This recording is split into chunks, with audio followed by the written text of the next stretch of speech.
So for our project, we chose 4 main sports to talk about. We have basketball, golf, soccer, and tennis. So I'm going to talk a little bit about the history for all of them. So to start, the WNBA was founded in 1977, but it only lasted for 3 seasons. In 1997, it became a thing again, and it's been present ever since then. For soccer, it became an official Olympic sport in 1996.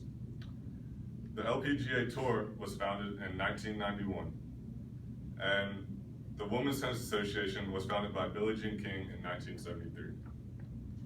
All right, so I had basketball, and one thing we'll look at is like the salaries and how the teams generate revenue with men's versus women's. And in this chart here, this shows that for men's, a typical team in 2013 makes around upwards of $50 million or more, which compared to the WNBA for 2013 was around $800,000. So you see the huge difference there. And another thing that's big is the salaries for each individual player. And the WNBA, the women's, this was around $38,000 in comparison with the men's, which was minimum around $525,000. So you see where the change needs to happen there. WNBA only has 12 teams, where the NBA has 30. So, and the WNBA is growing, but we need this number to be closer with the men's and the women's. The San Antonio Spurs were the first NBA team to actually hire a full-time assistant who was a woman. And this is a big step for women going forward, especially in men-dominated sports typically. The WNBA, another difference is they play 34 games where the men's play 82. So this is something that needs to be more evened out. One other difference is the WNBA three-point line is around 22 feet, and the men's is around 23 feet 9, which that's a typical good difference. So for soccer, girls club participation is actually up 37% in the last 20 years, which is a great improvement. High school soccer programs have also seen a good boost. It's about 45% between 1999 and 2014. Very recently, actually, you've probably seen in the news, players from the U.S. women's team have filed a complaint. It's about Equal Employment Opportunity Commission because basically, as you can see in this graph here, even if they tie, women are getting lower wages than men, no matter the outcome of the game. And the main claim is that they perform the same duties as men, but they receive nearly the same pay, which is obviously not fair.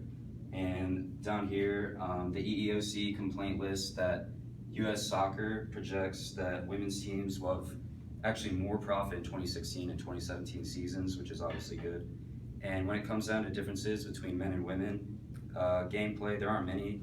For example, ball size, game length, and field size are just some of the examples of how it's different. So, unlike other major women's sports, the compensation for men and women is relatively equal in tennis. Roger Federer won about $700,000 for winning the same tournament that Serena Williams did, and she only won $500,000, which compared to other sports is a lot better. Though racket size, ball, court, and rules for women's and men's tennis are the same. However, in men's tennis, they tend to hit the ball faster, especially on the serves. Women, however, have a higher return rate of first serve. All right, so I'm going to be talking to you about golf.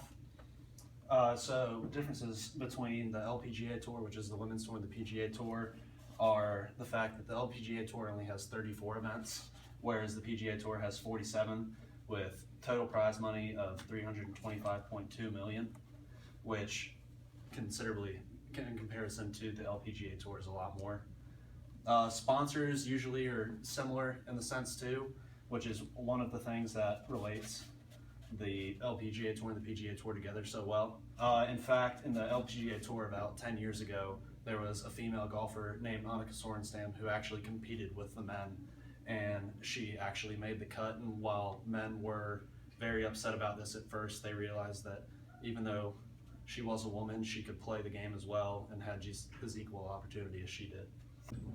All right, so to end it off, we have recommendations for how we can improve the disparity between women's and men's. And one of our main points is to allow women's sports to pay more towards their athletes to show them that they are equal and that they deserve the pay. And another big part we had was to have women's leagues commercials during men's games, because if someone's watching the NBA and they're a true basketball fan, then they'll want to watch the WNBA too.